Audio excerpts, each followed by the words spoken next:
Саламатсыздарбы, урматтуу телекөрөрмандар, Чак түш маданий көрсөтүүсү назарыңыздарда. Биз менен бирге болуңуздар. Биз студиябызга келген конокторду алгач тааныштыра кетели. Борборубуздагы Бүбүс Ара Бейшеналиев атындагы Кыргыз мамлекеттик маданият жана искусство университетинин салттык музыка фольклордук кафедрасынын 4-чү курсунун студенттери келип отурат. Алды менен тааныштыра кетейин. Мен жактан баштаганда Назыгүл Каныбек кызы келип отурат. Ошондой эле Нуржамал Молдошова жана Элнура Өскөнбаевалар келип отурат. Алды менен биздин студиябызга куш келипсиздер демекчибиз. Мына 4-чү курстун студенти дегенде биздин көрөрмандар дагы балким жакыныраак келип, 4-чү курс болуп калыптыр булар. Уктап аткан жеринен тургузса ырдай турган убак экен деп аткан болуш керек. Андыктан алды менен эле ушул быйылкы жыл эми элибизге бардыгы белгилүү, өзгөчө жылдардан болду десек болот. Чындыгында окуу жагы дагы башка тармакта өтүп атат. Баягы мугалимдер менен, устаттар менен жакын жүз көрүшүп олтурган күнгө Кудай жеткирсе экен. Ушул жылдан баштап эле өзүңөрдө кандай окуулар кандай болуп атат, деги эле быйылкы жаңылык кандай болуп атат? Эми үйдөн көбүнчө окуп аткандан кийин, эки жакка чыкпагандан кийин баягы даярдыктар жакшы эле болуш керек. Азыркы күндө иштебегиле, эки жакка чыкпагыла деп, баягы жазында абдан карантин болбоду. Ошол мезгилдерде китеп окугандар китеп окушуп атты. Дастан окугандар дастан окуп жаттап атты дегендей. Анан силерде кандай болду? Алды менен Назгүл сенден баштасак. Саламатсыздарбы, жалпы телекөрүүчүлөр менен амандашып кетели. Биринчиден барыңыздарга ийгилик каалап, анан сиз айтып өткөн ошол пандемия биздин окуубузга дагы, бардык эле жашоочуларга, жумушуна дагы, бардык тармакка өзүнүн зыянын тийгизди, албетте дүйнө жүзү боюнча. Анан бизге дагы, биз дагы ошолордун катарындабыз.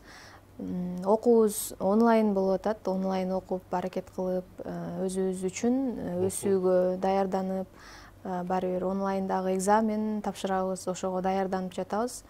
Ал эми ошол азырынча башында окуп баштагам, сентябрда уруксат алып, жакшы сактап, эрежелердин баарын сактап окуп баштаганбыз. Анан бу жакында эле кайра вирус көбөйдү дегенден, анан кайра онлайн кылып аракет кылып атабыз негизи. Элнура, саламатсыздарбы, көрүүчүлөр менен амандашып кетелик. Эми пандемияда үйдө отурабыз, үйдөн даярданып атабыз, бирок баягы устат менен маңдай теске отуруп даярданганга эмне жетсин дегендей үйдө анчалык даярдана албайбыз чынында. Арттагы кичине калып кетип атабыз десем болот. Ошол, анан эл жерибизге тынчтык каалап, ошо оорудан аман эсен чыгып, ар кимибиз өз жумушубузду аткарып, окуп кетсек деген тилегим бар. Жакшы, Нуржамал. Саламатсыздарбы, баарыңыздарга салам. Пандемия ошо баарыбызга эле жаман нерсе алып келди чынында. Окууга деле, жумушка деле, баардык нерсеге. Ушул жылы аман эсен чыгып кетели. Жакшы, чындыгында бүтүндөй ушу жер шарында, ал эмес өзүбүздүн ушул Ала Тоо Кыргыз мамлекетинде дагы тынччылык болсо экен дегенди тилейбиз. Өлкөбүз бир калыпка келип, баягыдай жашоо турмушка өтүп дегендей. Чын эле ошол устат шакирт деп, ошол мугалимдер менен аралаш окуп, студенттер менен чогуу жүрүп, ошондой ыр күлкүгө Кудай жеткирсин. Андыктан кыргыз эл ушул ыр менен жашап келген, ыр менен төрөлгөн. Эми телекөрөрмандар жакыныраак келип олтурса, ырдан баштайлы. Эми баягы ооруп аткан адамдарга дагы деги эле азыркы кыш, мындайча айтканда, башталды, кар жаады дегендей, суук болуп атат. Ошо дем берип, ар бир адамдын көкүрөгүн жылытканга Кыргызда айтат, жакшы ыр, жакшы сөз, жакшы обон дейт да. Андыктан эми мынакей силер келип отурасыңар искусство университетинен. Бүгүнкү ушул чак түшүбүз жакшы өтүп, жакшы ырлардан ырдап берет деген ишеничтебиз. Алды менен анда Назгүлдөн баштайлы. Назгүл. Мен ошо айтылуу Ашыралы Айталиев атабыздын Нарындан жазган саламгат деген жакшынакай шаңдуу чыгармасы менен баштап берейин.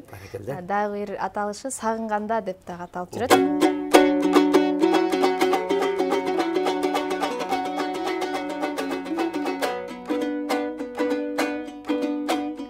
Жаш эле жүрек шайыр шаттанған, алысқа сапар аттанған, қимылдап поезд баратса қылғырып көзден жаш тамған, қимылдап поезд баратса қылғырып көзден жаш тамған.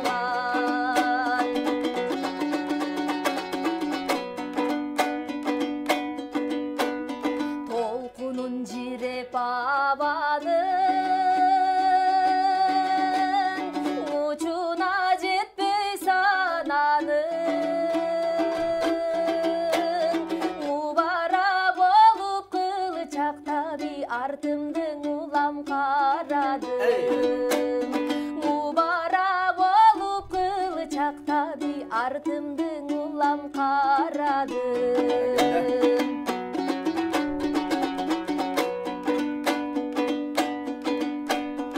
Караган менен көрүнбөй, капкайда калды караның,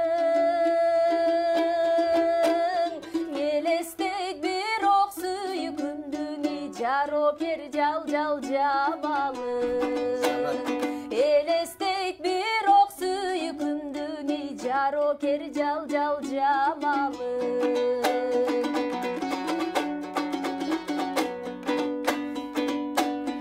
Жөнөдүн нарын калага, ынагым сенсиң садагам, жүзүмдөй бышкан мөлдүрөби жүзүңдөн жаным садага, жүзүмдөй бышкан мөлдүрөби жүзүңдөн жаным садага. Ойлосом болуп көңүл шат, жолуксам деймин кайрабат, театр ачып жатканда ой, нарындан жазган саланган, театр ачып жатканда ой, нарындан жазган саланган. Баракелде, чындыгында бу ел өзү сагына турган жыл болду. Бири бирибизди сагынып, жете албай, көрүшө албай дегендей кат жазышып, SMS аркылуу, WhatsApp аркылуу каттар бат-бат жазылып атты болуш керек. Эми ошол жакшылык болуп, ушинтип жүз көрүшүп, биздин көрөрмандар менен бизде дагы ушул жайы менен чындыгында иш болгон жок. Ошол маданият көрсөтүүбүз дагы токтоп турду. Мына азыр эми жаңыдан башталып, ошондуктан телекөрөрмандарга бир көңүлдү көтөрүп, жакшырлардан ырдайлы, анда Нуржамалга кезек берели. Рахмат. Анда Коргол Досуев атабыздын Ак бала аттуу чыгармасын айтып берели. Эки элдин достугун бекемдеген Коргол атабыздын Ак бала аттуу дастанынан үзүндү айтып берейин. Нурсейит атасынан калган 6000 аскерин курап, алтын күмүшүн жүктөп келе жатса, айрылыш жолдон заңгыраган жай пайда болот. Ал жайда Ак бала сулуунун сүрөтүн жазбай таанып, Нурсейиттин ал сүрөткө карайт турган жери.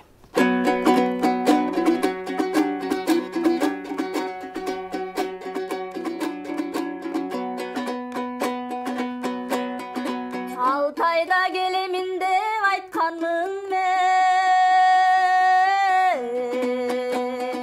сагынган телегим чын сени көрсөм, өңүмбү же түшүмбү биле албадым, куса болуп төрт айдан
Нурсейит уйкусунун ортосунда ак бала сулунун эстелигине жан кирип, өзү сүйлөп жаткандай кыймылы даана баяндалып, ак бала сулунун айтып турган жери.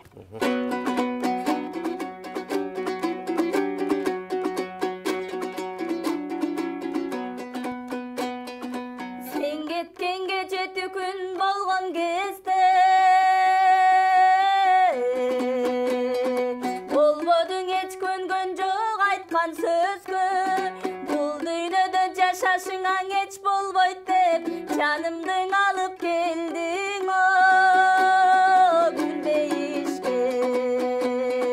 Мен билгем өлгөнүмдү билбесиңди, элимдең узак жашап жүргөсүңдү. Өлөрүмөң атама керез айткам, жол боюна салдыргын деп о күндөзүмдү.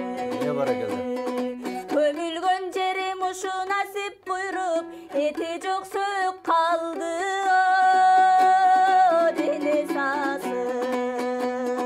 Кош курбум токтоткунуң көп ойлонуп, ошоп не койбоду.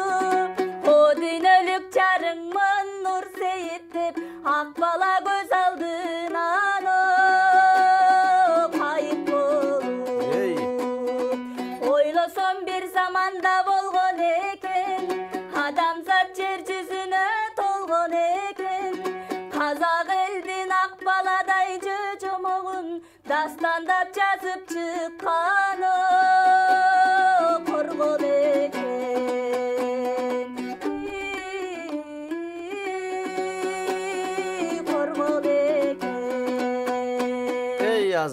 Азамат баракелде. Мынакей ушундай кадимки дастанды жазган Токтогул атабыздын шакирти Коргол Досиев калтырып кеткен экен. Мына азыр муунга ырдалып келатат. Дагы да ырдалып өрмөкчү демекчибиз.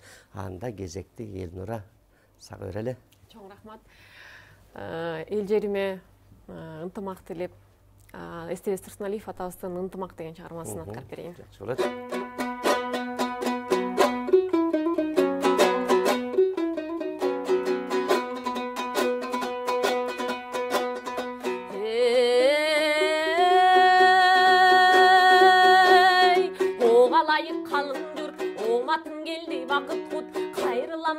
Жашың ей калымды сүзүмдүк, кылымдар келген айтылып, ошол кыргыздын кымбат атылып, бир кезде кога заманда бириндеп кеткен чачылып, багына кыргыз элимдин баатыры манас туулуп, баштарын кошкон чакырып, абасы бакай кошойдун, ошол алдына келген баш кылып. Ошол акылмандардан калган сөз, аталардан алган сөз, кадал эмгек ак ниет, ар инсанга балган сөз, Алла Таала жараткан, ак дилиңе салган сөз, ырыс алдың ынтымак, ырахатка калган сөз, ынтымак ырыс бирдиктен, ыйман бакталай энчилеши.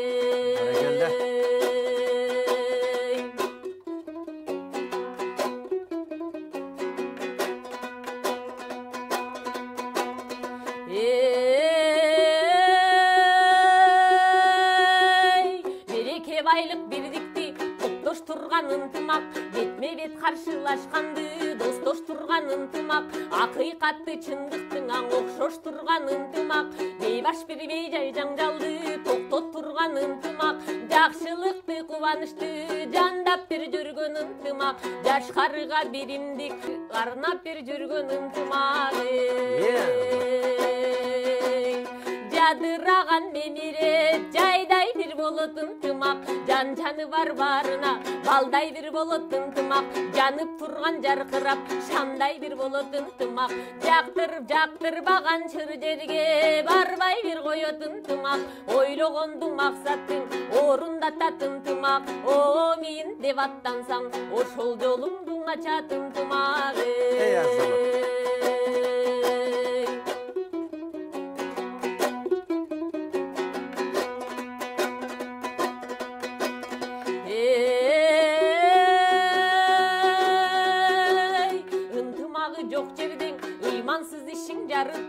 Ырбаган жараң айыкпайт, таңыл кетип багың тайыздайт, ысык дос жолдош алыстайт, ынтымак жакшы ырк жакшы, ынтымак тужук жакшы, кадырлашкан калк жакшы, каадан урмат салт жакшы, карадан көрүң ак жакшы, кашаңдардан бат жакшы, камчыга тобу сап жакшы, карыны ток кайгы жок, калк жыргаса жап жакшы, калкты тегиз башкарган калыс улук баш жакшы, эл жерим гүлдөп өссөкен, ошол эн аталар айтмакчы.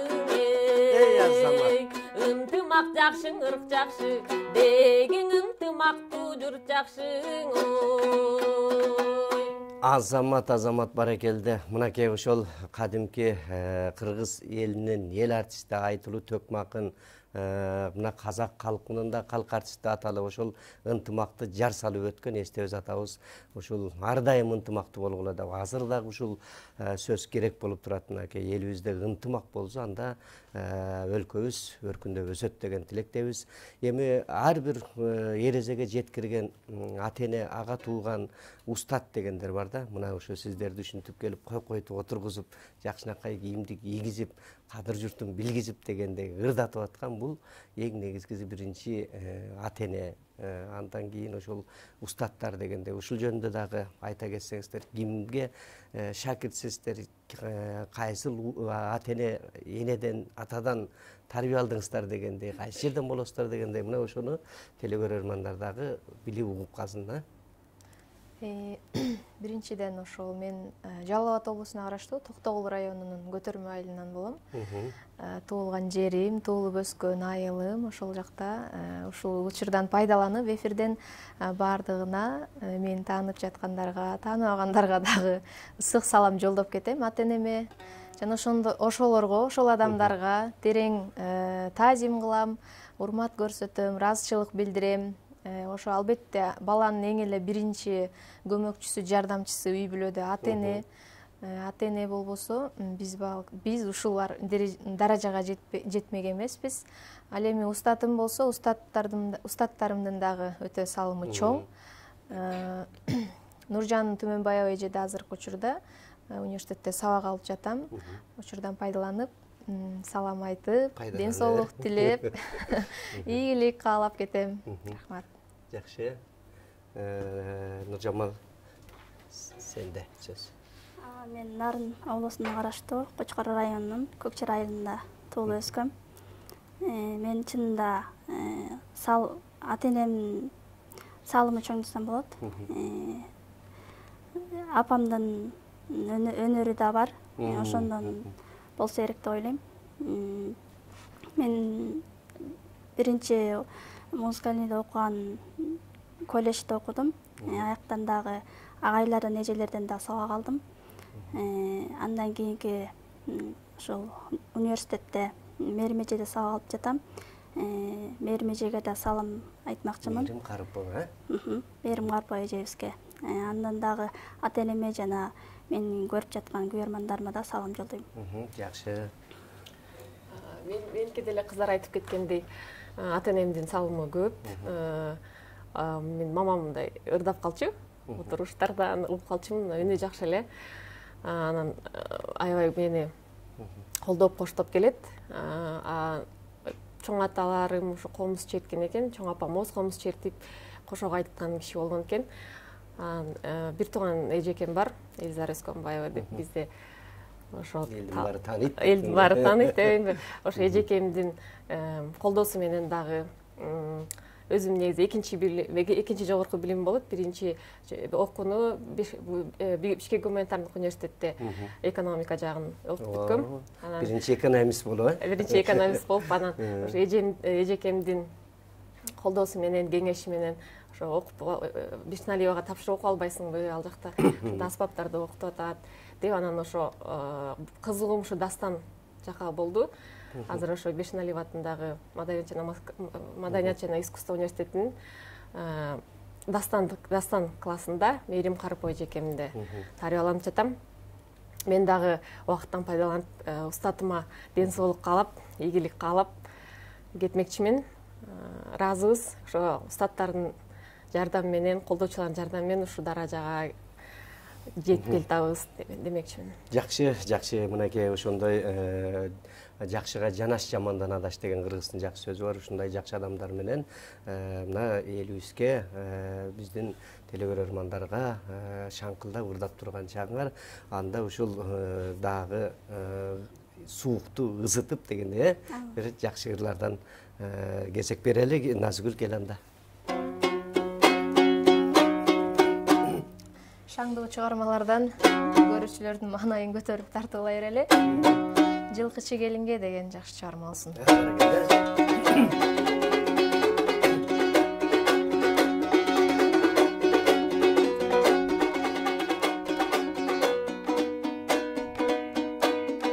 Мелтиреп асман көрүп, мен турдум бакта жөлөнүп.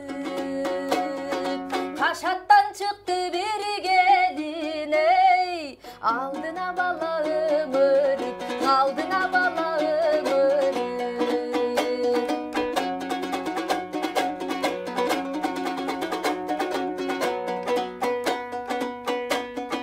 Жеңеке дедим бурулуп, аргенде үнү угулуп. Кайтарып жооп бергичең, ей, торгашка турду жуулуп, торгашка турду жуулуп.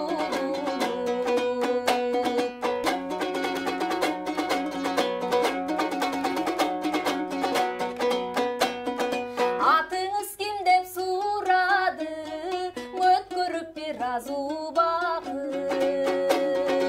Айылга жүр деп көргөздүң, ей, адырдын кашка булагын, адырдын кашка булагын. Ей, баракелде.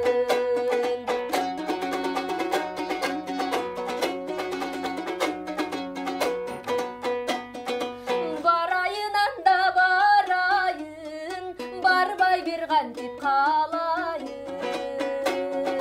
Жайлоодо жүрүп зериктим, ей, кумардан толук канайын. Барайын андай барайын, барбай бир кантип калайын. Эй, керемет карачык, кыргыздын мурдагы чыгармалары кандай гана керемет. Айтылуу ушул Төлөш Турдалиев деген атабыз ушундай жакшынакай чыгарманы жаратып кеткен экен. Анда кийинки чыгарманы Нуржамал кайсы чыгарманы аткарасың? Замбирбек Үсөнбаев атабыздын өзүң бил деген чыгармасын аткарып берейин анда. Жакшы болот.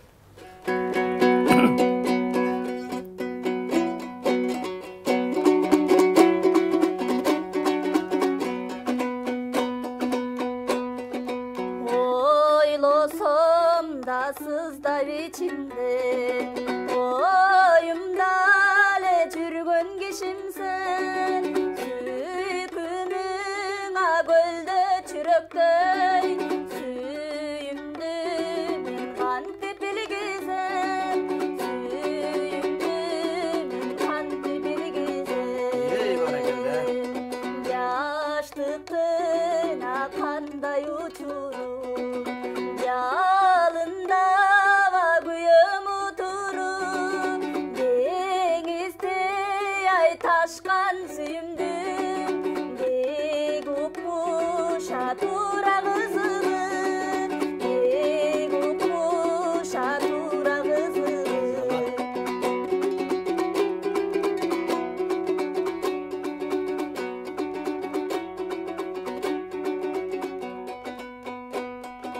Өзгөчө масүү жалжалым, өзүңдү мен сага арнадым.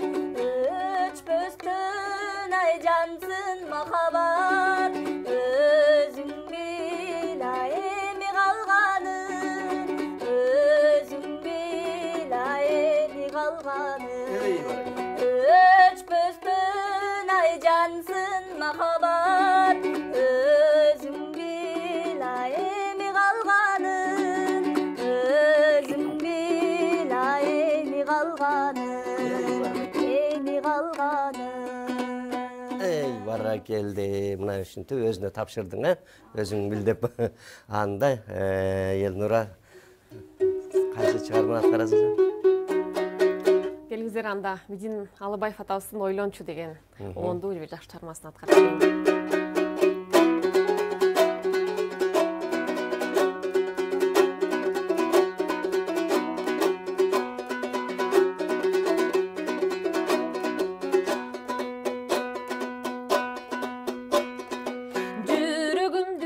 қалайсың жалындай, жүр албаймын күнді сені сағынбай. Месергит ет менде жүргөн елесің, мелтиреген ысық көлдің таңындай. Месергит ет менде жүргөн елесің, мелтиреген ысық көлдің таңындай.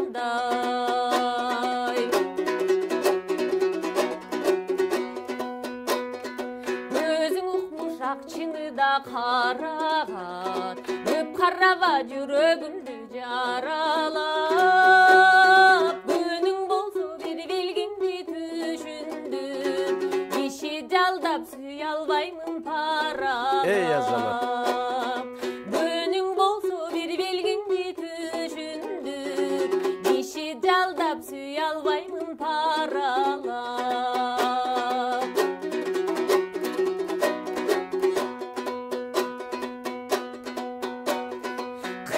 Бачы жүрөктөгү жарадай, кылгырбачы койчу мени карабай.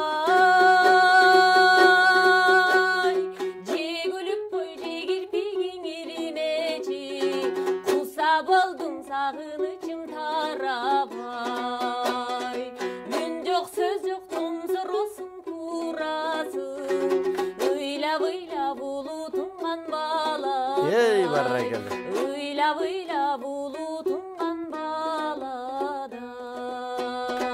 Азамат баракелде. Мынакей эми силерден ушу сурайын деп турам. 4-курс болуп калгандан кийин ушуга чейин кандай мындай иш-чараларга, фестивалдарга катышуулар болуп атабы? Катышып келатасыңарбы? Кыргызстанда же башка өлкөлөргө барып, ошол боюнча дагы айта кетсеңер. Айта кетсек, фестиваль иш-чаралар буга чейин кайрымдуулук иштерди жасап, ал жака барып, ырдап, маанай тартуулап элге. Андан тышкары ушундай эфирлерде, концерттерде чыгып ырдап калабыз. Анан башка чет өлкөгө өзүмдү айтсам, азырынча чыга элекпиз. Жамал. Дастан боюнча мындай каруу конкурстарга катышып атасызарбы? Ооба, былтыр катышып, ошо грамоталарды алганбыз, билектерди алганбыз. Буга чейин болуп жатты. Мына ушу пандемиядан кийин да боло элек кичине. Бирок мурун ошо болчу да, маданияттын кызматкерлери күнү дагы болуп, ошо университет аркылуу аяка да концерт коюп, ошол. Жакшы, негизи эле ушул баягы чыгармачылык менен жүргөндөн кийин силерде азыр ушул искусство университетинде бир эле комуз эмес, ошол жерде эле чопо-чор, оз комуз, кылгыяк, кыргыздагы бардык аспаптар бар да. Ошонун баарын окутуп атат азыркы учурда. Канчасын үйрөнүп калдыңар? Кайсы күүлөрдү үйрөнүп калдыңар? Маселен, кылгыяк, оз комуз, темир оз комуз, чыгачы оз комуз толтурат эми. Ошол боюнча дагы силерде эми кенен да мындай маалымат бере кетсеңер болот дегеним да. Бизде ошо университетте өзүбүздүн кесибибизден тышкары, адистигибизден тышкары 5 жылдын ичинде 5 аспапты өздөштүрүп чыкканга мүмкүнчүлүгүбүз бар.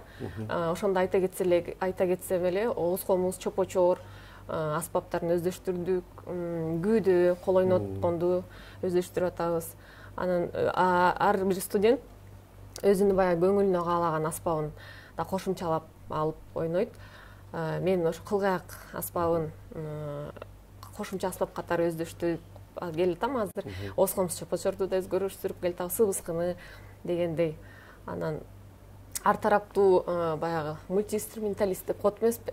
Ошол деңгээлге окумуша жетип кетпесек да, бирок баардыгында ойноп жетишип калдык.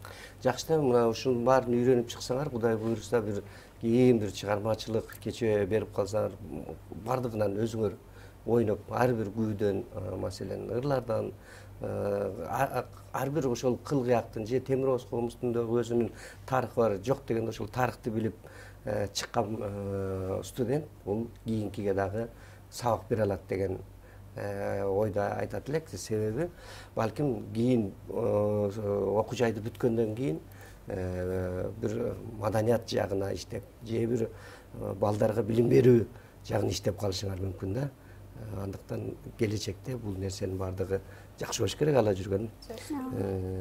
Анда келгиле дагы бир шаңдуу ырлардан ырдайлы.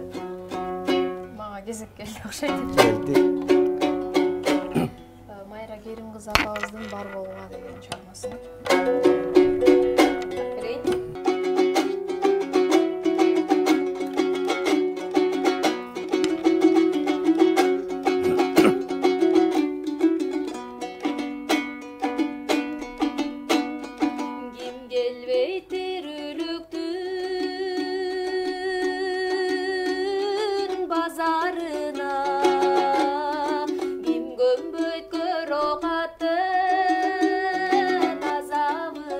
Ey bereket.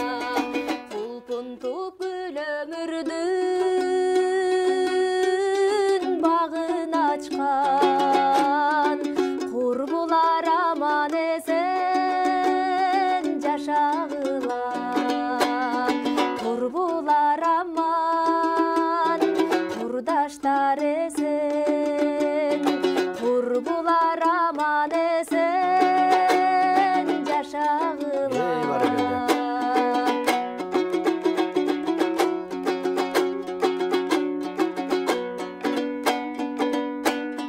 Тарыхтын барагындай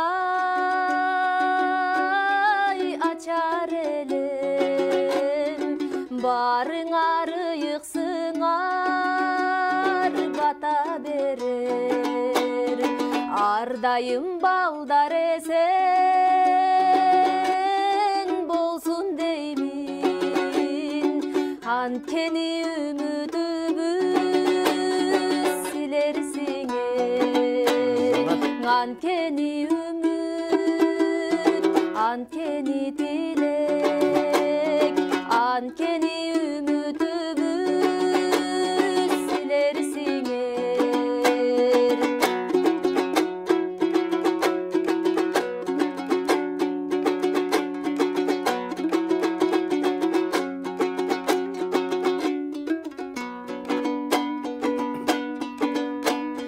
Бал тилдүү балдан өткөн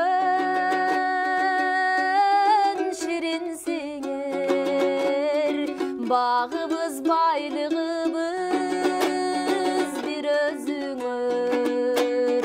Ардайым балдар эсен болсун деймин, анткени келечеги силерсиңер.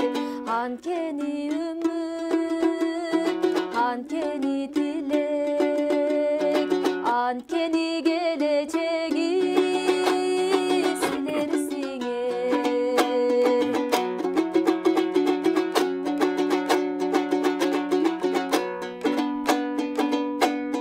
Тагдырдын табышмактуу тар жолунда талайын издеп тапкан жан болгула. Байсалдуу сапар буйруп улуу көчтө, барыңар аман эсен бар болгула. Барыңар аман, барыңар эсен, барыңар аман эсен бар болгула. Барыңар замандаштар бар болгула. Ey баракелде, чындыгында бардыгы бар болушсун, аман болушсун деп айтат элек. Анан ошол жаштык деген өзүнчө керемет. жараткан берген энчилеп жаштыктын алтын тагы бар, бир ордунда турбаган кызып турган ганы бар, кыш шилдени тоготпос ысып турган жагы бар, жамалыңды күн кылган, жан дүйнөңдү гүл кылган жаштык деген дары бар дейт да. Жаш кезекти билбеген жамандарыңар бар дейт. Андыктан мына жалындап жаштык эсте турасыңар. Анда эмесе Нуржамал кел анда кайсыл чыгарманы аткарып бересиң? Жакшынакай чыгарма, апакем деген чыгарма. Жакшынакай эле чыгармабы? Кел. Жакшы. Ошо апаларга, эжелерге аман болсун.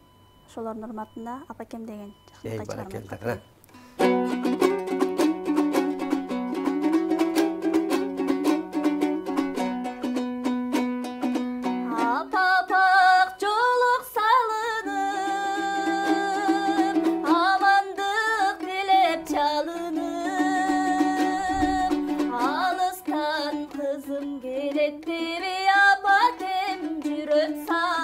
Ey barakıldı. Alıstan kızım geletti bir apakem cüröt sağını. Azamat. Taptırmay al kes çaşımdı. Tal talda börgün çaçımdı. Al sıray düşsüm apakem ayaldığına cülüm başımdı. Ay barakıldı. Düşsüm apakem ayaldığına cülüm başımı.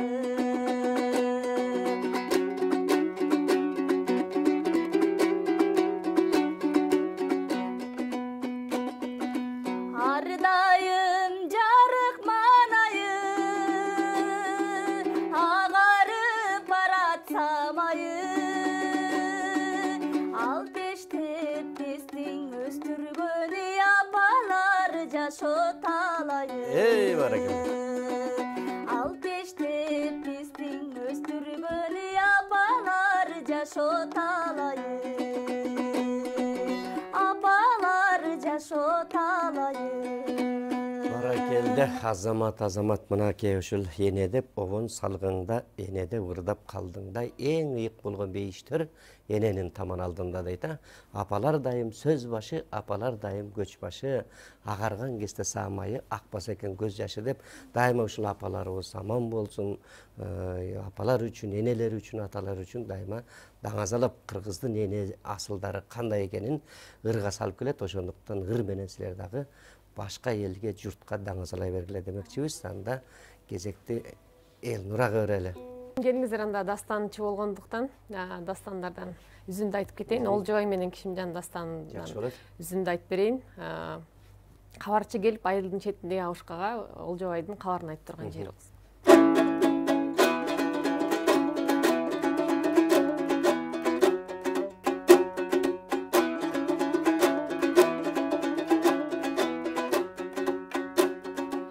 Кары баштан кетпеген ак кайкың аскан ой бел кайда. Айланып каздар кетпеген айдың бир чалкар көл кайда.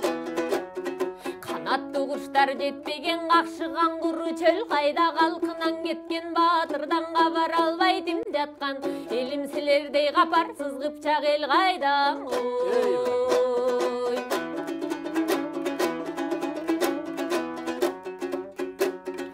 Алдында бадам кызыл аттар кардай сулуң ой мал беле. Мал берип айдап кыз алган айылыңда жигит бар беле. Таятасы кылжыгар чылмайрам толук чал беле. Калың кыпчак көп элдин кармаганы камбузган элим силерден Олжобай деген бар беле.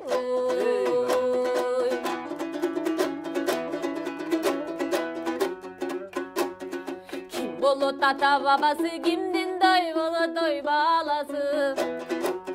Кайсы элдин кызы болду экен ошонун тууган апасы. Анда бышкамын айтат аралап топко барбаган айылда картаң мендиндей табал мурда жөнүңдай теси чыккан немече. Бала мең тең деп кайдан келдиң де.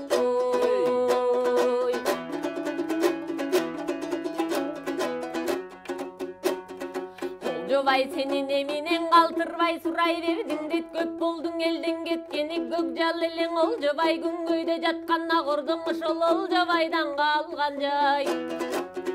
Акшумкар учат кайрылы байдыңда жаткан кептерген адырдын чөбү кулпурат, асмандан жамгыр төгүлүп абасы жакшы көктөмдү.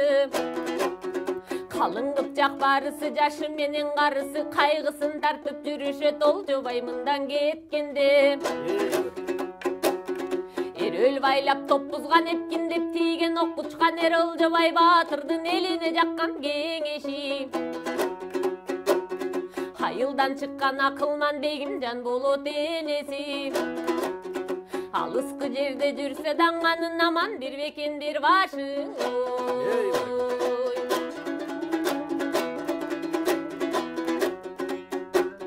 Каймана жүргөн картаң чал кайрылып туруп оймун айтты. Башкасы кантет деп ойлоп кабарчы көнүн муң айтты. Алыстан келген жолоочу чылмайрам тоодон келдим дейт, кабарын уккан болчу муң калың кыпчак элдим дейт. Капаланба карыям, кабарың айтам айлыңа, кайран баатыр Олжобай каргаша болуп өлдү деп. Картайып калган кулжыгач кайгырып ыйлап айткан соң мен кабар сала келдим дейт. Душмандын жүрөт алдында күлдүп адам бууданы, жалгыздын иши жаман иш жанында бирөөң ой турбады. Эрегишип кармашсаң эч адам алы жете албай Олжобай алдоо менен өлдү дейт.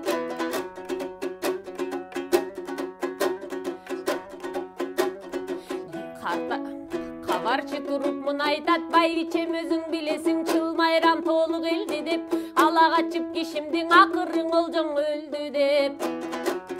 Буркурабайлап кишимжан буралып келип көрдү дейт, жээнимден кантип өлөм деп, жеңиндеги бычагын жүрөккө алып өлдү деп. Өлдү деп кабар укканда бегимжан кетти кубарып, өлгөнүң анын чынбы деп, абай куш жатып калды суналып. Азамат баракелде, мынакей ушул Кыргыздын кичи эпостору, дастандары, Олжобай Кишимжан, Курманбек Жанышбай, Эрешим айта берсе толтура, ушунун баардыгын ошол муунга кулактан кирип бойдалып дегендей сиңирип отуруп бизге эчен деген залкара акындар жеткирип келди. Кийинки муунга мына биз азыр башка бир батыштын бир маданиятын киргизип атпайбызбы? Ага караганда Кыргызда не деген жомоктор бар? Ушул жаш балдарга жомоктон баштап дастандарыбызды, уламыштарыбызды айтып отурсак, бул Кыргыздын нукуралуулугун кайрадан келтирет деген ойдобуз. Анан жаштын тилегин берет дейт жаратканым. Деги эле силерде келечектеги мындай тилектер буйруса, ушул окуу жайды бүткөндөн кийин кайсыл жерге барып бир иштезем деген, кандай болсом деген тилектер бар да, ошо тилекти бардыгы болбосо да жарымын айта кеткиле, келгиле. Буйруса бизде бүткөндөн кийин бир жакка чыгып, аябай көрүнүктүү болуп кетпесек дагы мугалим болуш мүмкүнчүлүгүбүз жогору турат. Себеби дегенде педагог деген дагы документ берилет. Ал эми бул мугалимдик кесипти аркалап ошо менен кетип алдыга кетиш сонун эле нерсе болуш керек. Мугалим болуу бул бардык эле инсанга буйруа бербейт. Ошондой тилегим бар менин. Жакшы, Нуржамал. Ошо Назгүл айтып кеткендей, биздин дагы мугалим деген кесипти алып чыгабыз. Андан тышкарыда кичинекейибизде максат койгонбуз, эл алдында чыгалы, ырдайлы деген максат тилектерибиз бар. Дагы негизи жаштын тилегин берет дейт. Филармонияда иштейли деп да тилек кылабыз. Эл артчысы болуп, элдин кызматын кылып дегендей. Ошо. Мынакей жаштын тилегин берет деп айтып атпайсызбы? Ошол мурдатан тилеп келаткан тилектерге орундалып келатабы, жетип атасызбы? Буюрса жетип атабыз. Эл алдында ошо аябай комузга кызыкчумун, бирок кичинекейимде комуз чертчү эмесмин. Чертип атканыма ошо 3-4 жыл болуп калды. Ошо эмгек кылсаң баардык нерсеге жетишесиң дегендей, ошо эмгектенип келе жатабыз. буга да ошо устатыбыздын салымы өтө чоң. Андан тышкары дагы ушу аракет кылсак. Мынакей азыр комузду четкениңизге ойногонуңуз 3 жылдын жүзү болду. Азыр эми ооз комуз, кылгыяк, чопочорду дагы ойной баштадыңыз. Ооз комуз, чопочор, жыгач ооз комуз ойнойбуз. Ошо. Бул негизи мына Элнура сизге дагы суроо. Сиз башка окуу жайды бүтүп мынакей университетте кайра келип искусстводо окуп атасыз да. Анан ушундай мүмкүнчүлүктө, ушундай куракта дагы комузду үйрөнүп, кылгыягы, чопочорду, деги эле ушул аспаптарды үйрөнүп кетсе болот бекен? Кээ бирөө айтат да, колум катып калды, мен комузду кайдан деп калышат эмеспи? Ошолорго айта кетсеңиз, үйрөнсө болотпу, кандай? Жакшы суроо болду. Баягы орустар айтканда, при желании можно все деп биринчи кезеге эле аябай каалоо керек экен. Каалоо болсо баары болот. Баягы билим алуу ийне менен кудук каскандай деп чыгармачылык жол бул аябай татаал жол экен. Өзүм ошо мен деле комуз кармап калганыма ошо 2 жылдан ашып калыптыр. Аракет кылып атабыз. Үйрөнсө болот. Окуунун эрте кечи жок дегендей үйрөнүп атабыз, аракет кылып атабыз, үйрөнсө болот. Жакшы, бул бардык нерсе каалоодон. Кандай нерсеге ийгиликке жетем деген адам акыры жетет. Айрыкча чыгармачылыкта бул эми күнү түнү талыкпастан күндө дайыма даярдыкта даярданып ошол үйрөнүп туруш керек экен. Анда келиңиздер дагы сиздерге кезек берели. Убактыбыздын дагы аяк жактарында бир жакшы ырлардан элибизге тартуулап кеткиле. Кел Назгүл.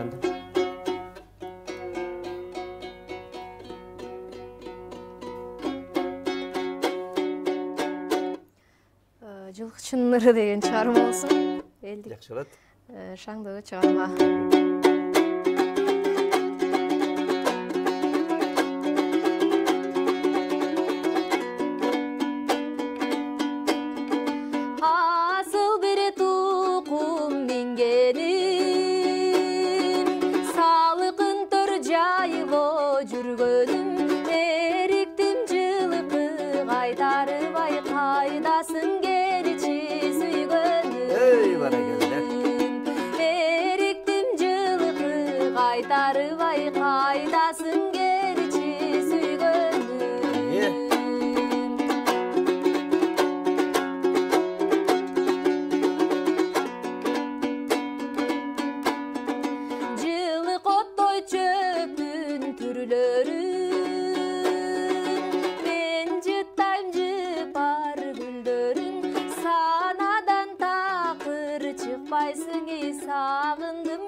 Карачы кандай заман, кандай доор, ошол кезде жылкы кайтарып, чабан болуп, ошондо тиги кырдан ырдап, сүйгөнүн чакырып дегендей, мына ушундай чыгармаларды Ашыралы Айталиева атабыз кереметти чыгарманы жаратып кеткен экен.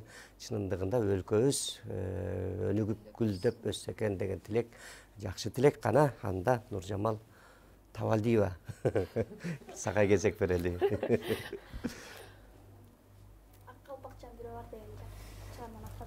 Жақсы болот.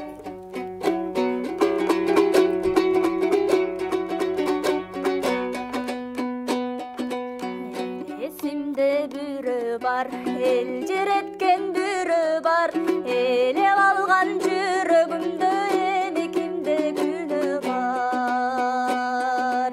Елеп алған жүрегімді эми кимде күнү бар, елеп алған жүрегімді эми кимде күнү бар. Қиялымда бүрі бар, кылтый түскөн мүдү бар, делбири болду жүрөгүм, ай деги кимде күнү бар. Делбири болду жүрөгүм, ай деги кимде күнү бар. Делбири болду жүрөгүм, ай деги кимде күнү бар.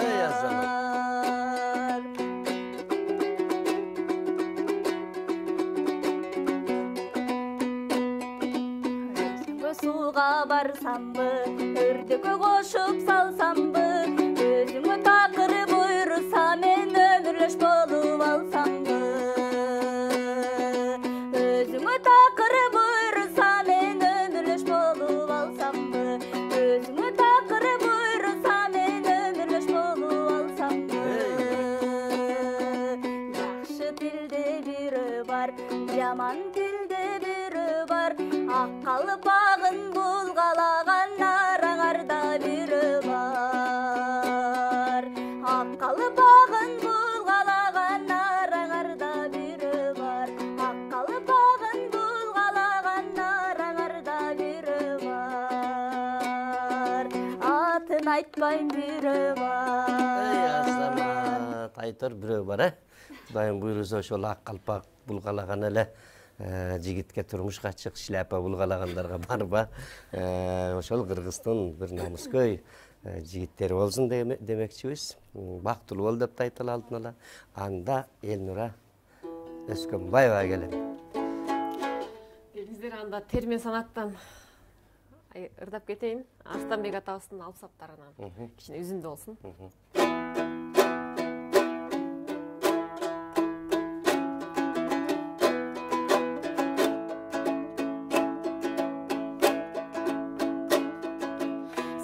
Сайдың ғана башыңа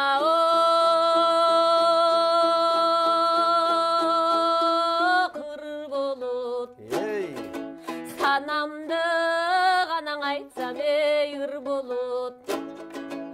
Адыйны кетер оқшодым, менин санатым аңайтар ким болот. Арманы болор мергендин, алғаны болор бергендин, күнөсү болор күлгөндүн, анан күйүтү да болор өлгөндүн.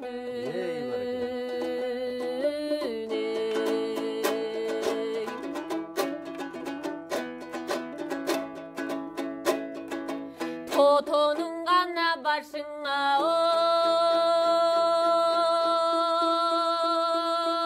кыр болот. Толгонуп айтсам ыр болот, о дүйнө кетер окшодуң, толтурчуң ордума ким болот. Өсөндүң көркү тал болот, өрүштүң көркү мал болот, аялдың көркүң ер болот, аргымак көркүң жал болот. Үйдүң көркү кыз болот, таштың көркү туз болот, тирүүнүң көркү сый болор, өлүүнүң көркүң ый болот. Айланайын эл журтум ай, менин арманым аңайдар ким болот.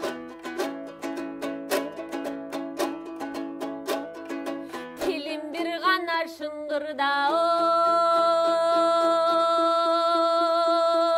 жылачын. Ажал жетип күн бүтсөң, дегиң өлүм келе жоктур ылачын. Ырымдың ырдап төгөйүн, сырымдың айтып берейин, салып тургун кулагың. Башы рызкы мал дөөлөт, бар болгонуң зор дөөлөт, киши рызкы тил дөөлөт, тирүүлүгүңдей зор дөөлөт. Баш барда келет тууганың, баш жаздыктан тайган соң, анан бары калата жыйганың. Көз барда келет тууганың, көз жумулуп кеткен соң, көрүнбөй калат жыйганың. Кеткенден кийин келме барсаң эрмек жок, баргандан кийин кайтмак жок, анан калганга эле Дубай айтмак жок.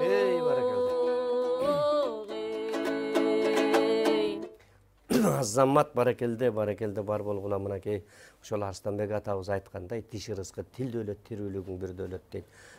Ошол бар болгула, аман болгула, келечегиңер кең болсун, телегейиңер тең болсун, дайыма ушул кыргызыбыздын жүрөгүн, көңүлүн көтөрүп, маанайын көтөрүп, ушул чыгармачылыкты дайыма алдыга алып жүргүлө деген тилекти айтабыз. Келгениңиздерге ырайчылык билдиребиз бар болгула. Рахмат. Урматтуу телегөрөрмандар, биздин көрсөтүүбүз соңуна жеттик. Кийинки көрсөтүүдөн жолукканча аман туруңуздар.